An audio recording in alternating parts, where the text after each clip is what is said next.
안녕하세요. 강한 친구 센트로TV 시청자 여러분, 법무부인 센트로의 김정우 대표 변호사입니다. 2025년 새해 첫 번째 영상을 촬영하게 되었는데요. 새해 복 많이 받으시고 그리고 2025년도에 더 건강하시고 행복하시길 기원하겠습니다. 오늘은 센트로TV 최초로 굉장히 유명한 외부 인사를 모시고 인터뷰를 하게 됐습니다. 제 개인적으로도 굉장히 영광스럽고 센트로TV에서도 역사로 남게 되는 유튜브 영상이 되지 않을까 생각을 합니다. 정비사업의 전문가이시면서 부동산 주치의로 유명하시죠. 시장을 이기는 부동산 투자 원칙 저자이시자 데이터와 경험으로 무장한 투자 전략가 투미부동산 컨설팅의 김재경 소장님 모셨습니다. 안녕하세요. 네. 반갑습니다. 센트로TV 첫 출연인데, 근데 말씀해 주시는 거 들어보니까 올해 첫 영상이라는 거잖아요. 네, 맞습니다. 이렇게 첫 영상에 저를 이제 초대해 주셔서 정말 영광으로 생각하고 있습니다. 감사합니다. 이렇게 센트로TV에 나오셔서 저희 시청자분들도 매우 좋아하실 거라고 생각을 하고요. 김재경 소장님은 많은 분들이 잘 아시는 바와 같이 도시정비 사업의 전문가이시면서 또 대한민국 부동산 재테크 분야 1타 강사, 1타 강사로 알려져 계시죠. 그리고 방송 출연과 강연, 또 컨설팅, 자문단 업무 등으로 1년 365일 내내 매우 바쁘신 걸로 알고 있습니다. 그런 가운데서도 이번에 부동산 투자자분들을 위해서 이렇게 훌륭한 책을 출간하셨다고 들었는데 엄청 바쁘신 분께서 이렇게 좋은 책을 쓰셨다고 하니까 정말 놀랄 수밖에 없습니다. 잠은 주무시나요? 사실 진짜 잠까지 출연하면서 이 책을 쓸 때 주말에 막 아무것도 못하고 주말 내내 사무실에 박혀가지고 방에서 이제 책 쓰고 일단은 연말에 딱 작년 출간이 제가 전업 10년 차가 되던 해였었어요. 2024년도가. 그러는가요? 벌써 또 이제 10년 차가 돼서 이 10년을 넘기지 말자. 그래서 2024년도 12월 중순에 출간을 일단은 데드라인을 정해놓고 역산해서 쫙 쓰다 보니까 주말이고 뭐고 밤낮 없이 원고 쓰고 던지고 이제 수정사항 오면 또 한번 확인하고 그러면서 이제 작성했습니다. 이게 출간 날짜가 크리스마스 이브 날. 크리스마스 이브예요. 이브에 선물이 된 것 같습니다. 여담이지만 제 생일이 12월 24일 크리스마스 이브입니다. 결국에는 소장님에 대한 생일 선물이셨네요. 그렇게 됐습니다. 아무튼 축하드립니다. 축하드립니다. 사실 저도 이 책을 출간하자마자 바로 구입해서 읽었습니다. 결론부터 이 책을 보면서 제가 느낀 점, 대한민국 국민이시라면 무조건 일독을 진지하고 강력하게 추천합니다. 감사합니다. 대한민국에서 사실 주택이라는 것은 필수제잖아요. 그렇죠. 그리고 그렇기 때문에 많은 분들이 당연히 관심을 가져야 되고 좋은 주택을 구매하기 위해서는 반드시 부동산 공부를 해야 한다. 이런 생각을 좀 하고 있습니다. 이번에 김재경 소장님께서 쓰신 이 책, 시장을 이기는 부동산 투자 원칙. 사실 처음부터까지 다 읽었습니다.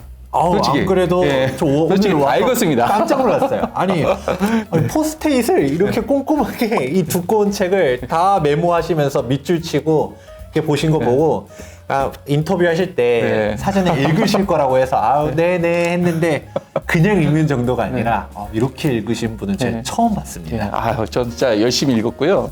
특히 여기 보시면은 제가 또 보여드리고 싶은 부분이 이런 것도 있긴 합니다. 시작하기 전에 별표 3개. 한번 화면 보여주세요. 핵심 보시면은 아파트만 살아남는다.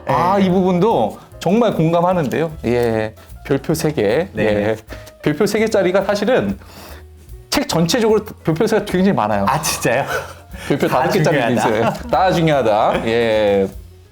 자, 이 책에 대해서 제가 느낀 점을 사실 요약해서 말씀드리자면 첫 번째, 과학적인 통계에 근거한 분석. 저 굉장히 설득력이 있었습니다. 이 통계가 있다는 것 자체가 사람들한테 이 설득력을 굉장히 심어주는 것 같아요. 그리고 두 번째로는 사실 다른 책들 보면은 좀 부족하다고 느끼는 부분이 어떤 법률 분야, 이론 분야 이런 부분이었는데 이 책은 이 법률 부분 그리고 이론으로 무장된 논리가 굉장히 돋보인다. 예. 워낙 또 도시정비 사업의 전문가이시다 보니까 법률 부분도 굉장히 치밀하게 쓰신 것 같아요. 변호사님께서 그렇게 얘기하시니까 제가 좀 민망하긴 한데, 안 그래도 변호사님 이거 꼼꼼하게 읽는다 하셨을 때, 정비사업 센트로 우리 변호사님께서 이거 읽다가 또 제가 잘못 쓴 거 있을지 않을까 했는데, 다행히 없다라고 하시셔서, 네. 순간 좀, 불안했습니다. 잘못 썼을까 해서. 아닙니다. 굉장히 자세하게. 특히 이제 변호사들은 글을 굉장히 어렵게 쓰거든요. 법률가들이 그렇습니다. 그러다 보니까 사실 좀 쉬운 책을 추천해달라고 하는데, 법서들이 다 어렵잖아요. 예, 근데 이 책은 일반 분들을 그 대상으로 쓴 거다 보니까 법률적인 내용이지만 굉장히 쉽게 풀어서 잘 쓰셨다. 예, 변호사가 보는 입장에서도 굉장히 쉽게 잘 읽혔다. 예, 이런 느낌이 들었습니다. 예. 그리고 마지막에 세 번째, 이게 제일 중요하죠. 자, 실전 투자 경험에 근거한 노하우. 이걸 아낌없이 다 풀어내셨어요, 여기다가. 예. 그러다 보니까, 이 책은 정말 보석 같은 책이다. 라는 생각이 들었습니다. 과찬. 감사합니다. 근데 한 가지는 아쉬운 점이 있어요. 아쉬운 점. 네. 예. 이 책 보면서 정말 아쉽게 느낀 게 있어요. 치명적인 단점. 무엇인가요? 왜 이제 나왔어요? 왜 이제 쓰셨습니까, 이거를? 그러니까요. 네. 바빠가지고. 매우 바쁘시죠. 그래서 사실 많은 분들이 제가 이게 첫 책이라고 했을 때 많이들 놀라셨었어요. 네네. 진작에 책이 있는 줄 알았거든요. 네. 저도 어디 강연 같은 거 나가면 다른 강연자분들은 이제 책들을 두세 권씩 가져와서 사인을 받아가시는 분들도 있는데, 저보고는 공책에다가 사인 받아가면서 소장님 책 있으면 사왔을 텐데라는 얘기를 제가 몇백 번 듣는 것 같아요. 네네. 그러다가 내야 되는데 하다가 이번에 드디어 냈습니다. 네. 다시 한번 축하드립니다. 네. 예. 자, 김재경 소장님은 부동산의 시장의 트렌드를 읽고 또 재개발, 재건축, 투자와 관련된 심도 깊은 분석 그리고 많은 투자자들에게 굉장히 깊은 통찰, 인사이트도 제공해 주고 계십니다. 예. 그래서 오늘 이 인터뷰에서는 이 책에 담긴 핵심 원칙부터 투자 성공의 비결, 가능하면 대한민국 이 부동산 시장의 미래까지도 좀 말씀해 주시면 감사하겠습니다. 네. 자, 그러면 기본적인 질문부터 드리겠습니다. 예. 이 책을 집필하게 된 계기가 뭘까? 예. 왜 이제서야 이걸 썼나? 어떻게 해서 시장을 이기는 부동산 원칙이라는 책을 세상에 내놓게 되셨는지 네. 예, 답변해 주시면 좋겠습니다. 사실 제가 이제 프롤로그랑 에필로그에도 이제 풀어내긴 했었지만 네. 이제 어떤 상황이냐면 제가 첫 책을 냈다라고 했을 때 많은 분들이 당연하겠지만 재개발 재건축 책인 줄 알았어요. 네. 당연히 정비사업 책 쓰신 줄 알았어요 라고 했는데 사실 일반서를 먼저 썼거든요. 네네. 근데 이거를 이렇게 내놓게 된 이유는 사실 저도 많은 분들이랑 상담을 하고 부동산 투자에 대한 조언도 해드리고 저 역시도 이제 실전 투자자로서 투자도 하고 했을 때 제가 봤을 땐 그게 어려운 게 아닌데 그 기본에 대한 사항들도 놓쳐가지고 좀 잘못된 투자를 하시는 분들이 되게 많습니다. 네.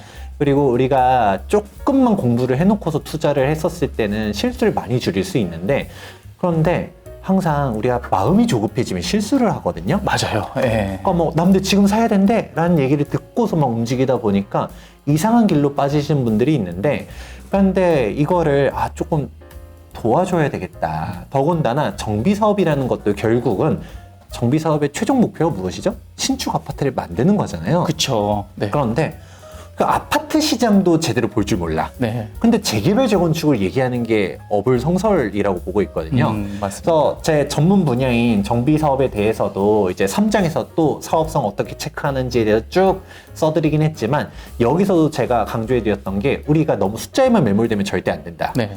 똑같은 대지집은 똑같은 용적률을 하더라도 입지가 어디냐에 따라 사실 가고 못 가고가 또 달라지거든요. 맞습니다. 네. 근데 내가 부동산 입지도 못 보는데 재개발 재건축 투자는 어떻게 하고, 여기서 법률적으로 아무리 검토를 했다 하더라도 이게 진짜 사업이 가냐 못 가냐는 사실 조합이라든가 아니면 변호사님이라든가 이런 경우에서는 뭐 그래도 사업에 대해서 있는 이해관계들을 갖다 어떻게 해결하고 여기서도 길을 뚫고 여기서 어떤 식으로 길을 뚫고 이런 해결책들을 찾겠지만 사실 투자자 입장에서는 저는 그렇게 표현해요.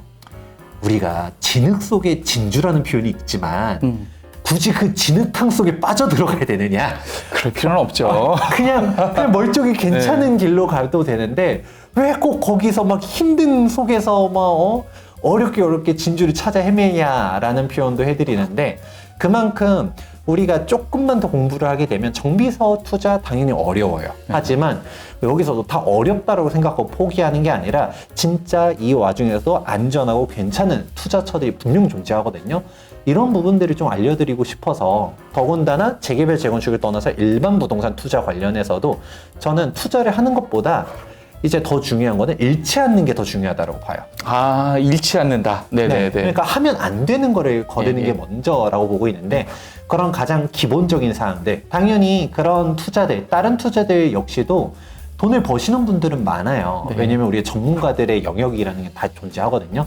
근데 우리가 부동산에 처음 입문한다 라고 했었을 때는 가장 기초적인 그런 원칙과 기준을 잘 지킨다 하면 그렇게 실수하지 않고 내 재산을 잘 불려나갈 수 있겠다라고 생각하면서 여러분들 꼭 하고 싶었던 얘기를 꽉꽉 눌러 담았습니다. 그래서 책을 보면 엄청 두꺼워요. 네, 엄청 두껍습니다. 400페이지가 넘어갑니다. 예. 이것도 그러니까 비하인드가 네. 더 써서 냈거든요. 막 출판사에서 막 자꾸 교정교를 보는데 내용들이 막 빠져나가는 거야. 아, 이거 빼면 어떡해요? 제가 봤을 때 다 네. 아주 중요한 내용들인데 다 빼길래 그러니까요. 소장님 그래도 많아요 라고 했는데 막상 인쇄되어 보니까 그렇게 다 팔다리 뜯겨나온 것 같은데도 두꺼워. 그러니까 두껍습니다. 네. 그래서 진짜 내용이 네. 제가 진짜 여러분들이 해드리고 싶었던 내용들이 많았었나 보다 네. 라고도 생각이 듭니다. 네. 그러니까 내용이 분량이 많지만 그만큼 김재경 소장님의 이 진심 어린 노하우를 총망라해서 쓰시기 위해서 노력했다라는 그런 게 정말 진심으로 느껴지는 책입니다. 사실 저도 되게 공감합니다. 특히 기본, 예, 기본을 모르고 투자에 갔다가 패가 망신한 사례를 너무 많이 봤다는 거잖아요, 그렇죠? 예, 기본 되게 중요하다. 그리고 사실 방금 전에 말씀하셨던 거 잃지 않는 투자, 예, 이게 그 투자자 유명한 투자자 있잖아요, 워렌 버핏. 네, 워렌 버핏. 워렌 버핏이 한 얘기죠. 첫 번째 원칙이 잃지 않는 투자를 해라. 두 번째 원칙이 그것을 잊지 말아라. 맞아요. 제일 원칙을 잊지 말아라. 네, 이 책도 전체적인 흐름에 있어서는 어떻게 하면 잃지 않는지, 이기는 정말 부동산 투자 원칙이 될 것인지 이 얘기에 대해서 굉장히 자세하게 말씀해주고 계신 것 같습니다. 예. 자, 그러면 이 책이 이제 본격적으로 책 내용을 좀 보겠는데요. 예, 책에서 첫 메시지부터 사실은 색깔이 명확합니다. 소장님 말씀하신 부동산 투자 시대는 끝났다는 착각. 이 착각이다라고 말씀하시는데 이게 무엇을 의미하는지에 대해서 좀 설명해 주시면 좋겠습니다. 네, 이제 책에 대해서 이제 주요 목차들을 보게 되면 1장에서는 가장 먼저 이제 시장에 대한 사항들이 있습니다. 여러분들이 부동산 얘기를 하면 또 맨날 뭔 또 부동산 투자야. 아니, 또 아직도 저 또 투기꾼이지 이러신 분들이 있거든요. 맞아요. 그런 분들 꼭 있어요. 네. 근데 여러분들에게 꼭 말씀드리고 싶은 게 우리가 이게 부동산을 투자, 투기 이렇게 보는 게 아니라 우리가 주거 안정, 내 집 마련이라는 포인트를 좀 접근해 보셔라 라고 말씀을 드리고 싶은데 그런데 내가 내 집을 마련하려고 한다 하더라도 가장 근본적인 두려움 중 하나가 매수했는데 떨어지면 어떡하지? 라는 고민이 제일 크거든요. 맞아요. 예. 그리고 특히 지금처럼 시장이 혼란스러울 때가 없는 것 같아요. 저같이 이제 부동산 가격이 또 올라갑니다. 네. 라고 말하는 사람도 있지만 아닙니다. 떨어집니다. 라고 말하는 사람들도 있고 이런 식으로 또 올라간다 떨어진다 이게 메시지는 워낙 많다 보니까 내가 객관적으로 판단하기 어렵거든요. 그래서 이 원칙과 기준을 알려드리자라고 하면 썼는데 1장에서는 이제 부동산 가격이 하락한다라고 말하는 거대 담론들을 갖다가 하나씩 정리해드리면서 또 거꾸로 이제 반박을 하기도 했는데요. 네. 가장 대표적으로는 인구 감소 얘기가 가장 먼저 등장해요. 맞아요. 네. 예를 들어서 우리가 대한민국 출산율 너무나도 떨어지고 많이 인구 떨어졌죠. 감소가 되면 네. 수요가 감소하고 그러면 부동산 가격이 떨어질 것이다. 이것까지만 들으면 누구나 부정할 수 없는 진실이잖아요. 맞아요. 네. 실제로 대한민국 인구는 순감으로 가고 있거든요. 네. 저도 이 거대 담론에 대해서 일단은 전제 조건을 틀 생각은 없어요. 당연히 인구가 줄면 수요도 줄 것이고 가격 떨어지겠죠. 그런데 그에 따른 영향이 어디에 미치느냐, 이건 좀 다른 얘기라고 생각하거든요. 대표적으로 일본 사례를 많이들 얘기하잖아요. 맞습니다. 우리가 네. 막 일본 집값 보면서 일본처럼 갈 것이다 라고 하는데 되게 재밌는 진실 하나가 왜 자꾸 일본만 얘기하는지 혹시 아세요? 생각을 못 해봤네요. 왜 자꾸 왜죠? 막 부동산 네. 하락한다고 할 때마다 일본 봐라 맨날 이러잖아요. 네네. 일본 말고 독일 봐라, 영국 봐라 이런 얘기 못 들어보셨죠? 맞아요. 전혀 못 들어봤어요. 왜냐하면 네. OECD 선진국들 중에서 일본을 제외하고서는 그 어느 국가도 부동산이 빠지지 않았기 때문이에요.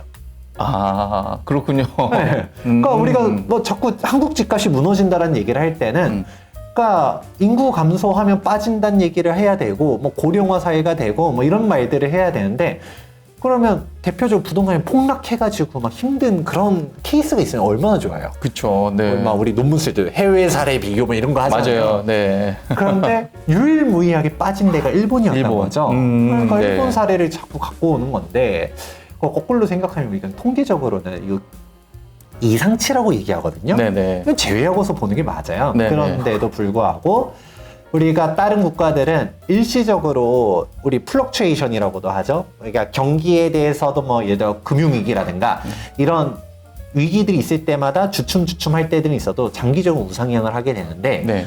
일본만 유일하게 팍 꺾여가지고 힘들었다 보니까 일본 사례를 많이들 들죠. 네. 그런데 그 일본조차도 우리가 세밀하게 들어가 보면 좀 얘기가 달라집니다. 네. 우리가 일본처럼 된다라는 말들을 쉽게 하는데 우리가 그래도 뭐 동아시아권 한자 문화권으로서 일본과 경제 규모도 일본과 경제 구조도 비슷하고 네. 하다 보니까 일본처럼 될 수 있다라는 말도 할 수도 있거든요. 네. 그런데 그럼 일본이 어떻게 되느냐를 따져보면 지방 소멸입니다. 네네. 일본은 한국보다 20년 빠르다는 얘기들 많이 해요. 네. 그런데 일본을 한번 먼저 보게 되면 일본은 도쿄조차도 인구가 순감으로 갔고요. 네네. 전국의 인구가 지금 다 빠지고 있어요. 예, 예. 근데 여기서 도쿄도도 감소라고는 했지만 감소폭이 제일 미미하고 다른 지방들은 감소폭이 어마어마하게 빠른데 네. 여기서 젊은이들이 다 어떻게 되느냐? 다 대도시로 빠져나가더라. 왜냐? 지방에서 일자리가 없는 거는 당연한 것이고 네. 그리고 인프라가 더 빠르게 무너진다는 거죠. 그렇죠. 사람들이 감소되니까. 당장 우리가 대한민국도 이미 시작되고 있습니다. 지방이 싫어서 떠나는 게 아니라 나는 우리 고향이 좋아. 그런다 하더라도 여기서 당장 애를 낳으려 해도 산부인과가 없어. 네. 요즘은 산부인과 없다는 얘기가 나오지도 않아요. 당연한 거라서. 맞아요. 지금 네. 소아과 위기 이런 얘기 나왔잖아요. 맞아요. 네. 일단은 애는 낳는데 소아과가 막 대기줄이 장난이 아니야. 이런 얘기들 나오지 산부인과 없는 건 당연해. 그리고 초등학교가 폐교되고 있어. 폐교되고 있고. 네. 자꾸 막 병의원들이 사라져. 네. 이거 소아과를 떠나서 일반적인 병원들도 막 이제 없다. 진료 공백이 생긴다. 이런 얘기 나오고 있잖아요. 네. 그런 상황이 오고 있다 보니까 당장 삶의 인프라들이 인구가 계속적으로 증가할 때는 몰랐지만 이제 줄어들기 시작하니까 결국은 보건소 만들 거 아닌 이상은 공공에서 할 수 있는 게 아니라 민간에서 하는 경우들은 달라진다. 우리가 의사들이 부족해요라는 얘기들을 해도 네. 지방의 의사가 부족한 거지 서울의 의사가 부족한 게 아니에요. 맞습니다. 네. 그러면 결국 이게 가속화가 되게 되면 점점점 이미 실제로 이제 어르신 분들은 그런 얘기 많이 하거든요. 내가 중요한 수술을 하게 되면 지방에 괜히 수술 잘못했다가 위료사고 나도 그러니까 빅5 병원에 있어야 위료사고 나도 공론화를 시키는 거지. 네네. 괜히 나 지방에서 수술 받았다가 사고 터지면 싫다. 나 서울에서 수술 받고 싶다. 이러면서 막 상경해가지고 막 병원 입원하고 이런 분들이 되게 많은데 요즘에는 다 서울로 오시죠. 아예. 네. 그래 버리는 게 이게 그분들도 사실 생명이니까 뭐 그렇다고 해서 뭐 그걸 너무 잘못했다고 말하기도 어렵고 근데 이런 가속화, 솔림화가 심해지니까 지방에 있는 병의원들은 또 힘들고 네. 이런 인식들을 좀 깨야 되는 건데 그런데도 불구하고 자꾸 지방이 이런 안 좋은 얘기들이 계속적으로 나타나니까 그리고 특히 제2의 수도라고 말하는 부산조차도 뭐 자조 섞인 얘기로 막 노인과 바다라는 얘기도 나오잖아요. 네, 맞아요. 네. 혹은 아파트와 바다라고 일자리가 다 없어지고 네. 그냥 아파트만 때려 짓는다라는 얘기를 하는데 그러니까 젊은 층들이 지금 빠르게 2030 세대가 사라지고 있대요. 네, 네. 내가 원하는 일자리가 없다 보니까 고향이 싫어서 떠나는 게 아니라 고향이 있고 싶어도 있을 만한 일자리들이 없다 보니까 다 서울로 경기도로 빠져나가는 게 부산이 아무리 제2의 수도라고 한다 하더라도 100대 대기업들 중에서 부산에 본사를 둔 곳이 단 한 군데도 없대요. 네, 네. 그럼 다 어디 있는 거예요? 대전에도 없대요.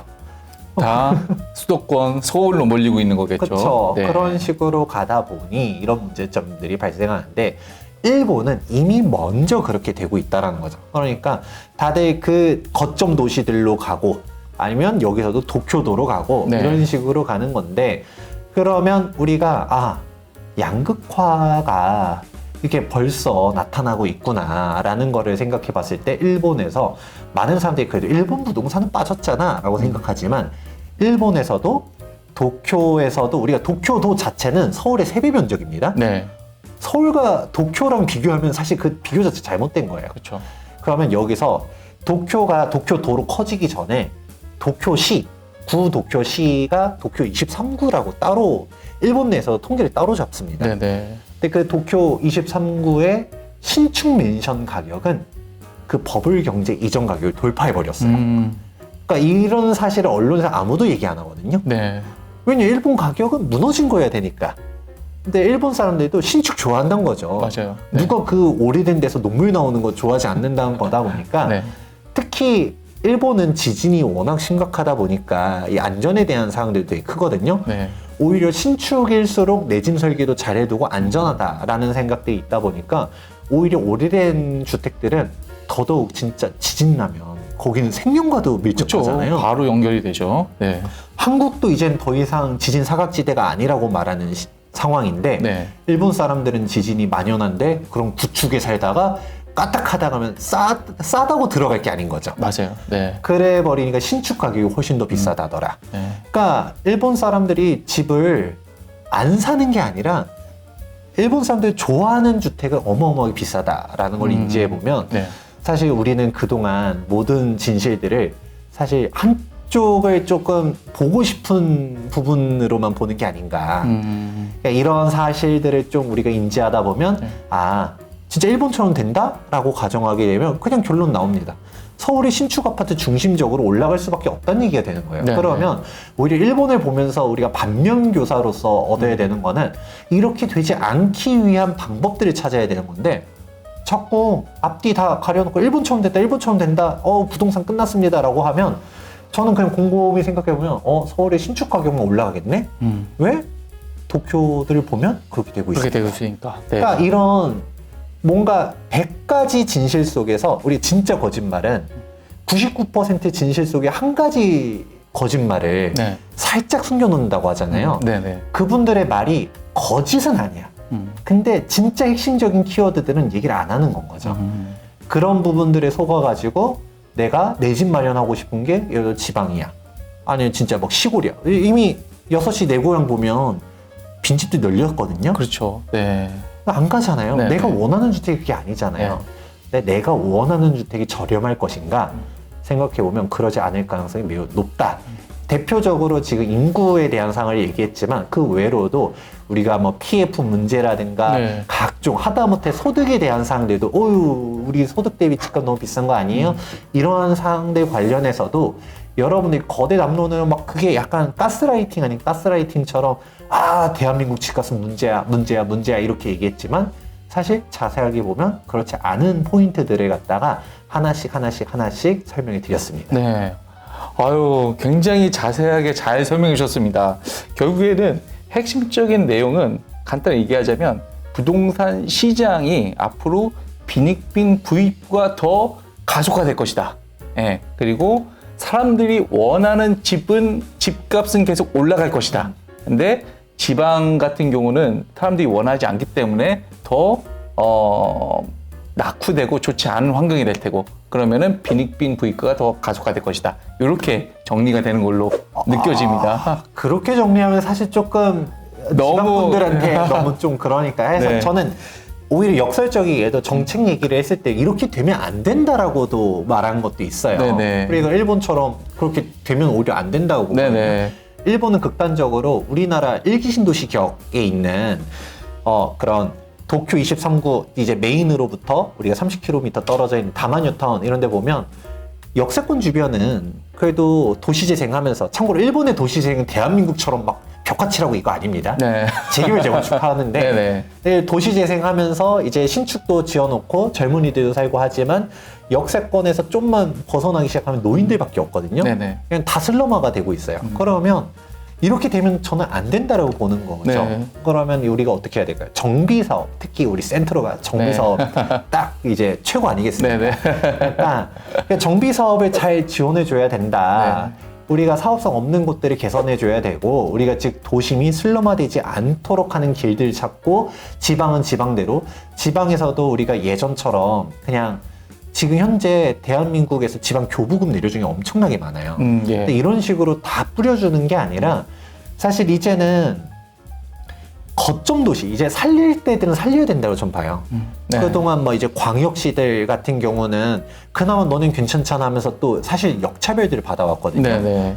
근데 결과적으로 봤을 때는 지금 지방에 돈 그렇게 많이 내려보냈지만 양극화는 더 심해지고 있는데 그러면 네. 오히려 선택과 집중으로 예를 들어서 경상도에다가 뭐 이제 공기업들 막 내려보낼 거 있었으면 막 흩뿌려 놓는 게 아니라 아니면 뭐 여기서 대구, 부산 이런 데다 확 몰아주고 네. 이제 살려줄 곳에다가 살려주고 아니면 전라도에다가 보낼 거를 광주에다가 다 집중해주고 대전에다가 세종에다가 집중해주고 이런 식으로 갔다가 뭔가 밀접화를 시켜서 그 지역에서 그래도 내가 거주하고 싶은 분들한테는 또 살만한 도시를 만들어야 된다라고 저는 보는데 네. 근데 이런 얘기하면 또 불편하신 분들이 있겠죠. 네. 그럼 우리 읍면 지역 다 갖다 버리란 거냐? 라고 하면 또 그게 또 말이 그건 그렇거든요. 아니죠. 네. 근데 결과론적으로는 지금 아까 부산 얘기 언뜻 얘기했던 것처럼 네. 부산조차도 경쟁력을 잃고 있다.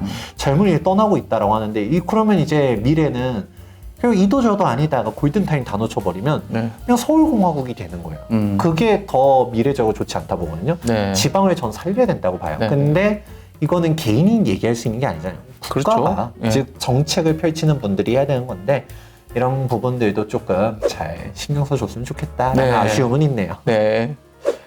이 책을 읽는 우리 독자들께서 그 투자를 위해서 가장 먼저 실천해야 될 게 어떤 부분이 있는지 이 부분도 좀 설명해 주시면 좋겠습니다. 저는 일단은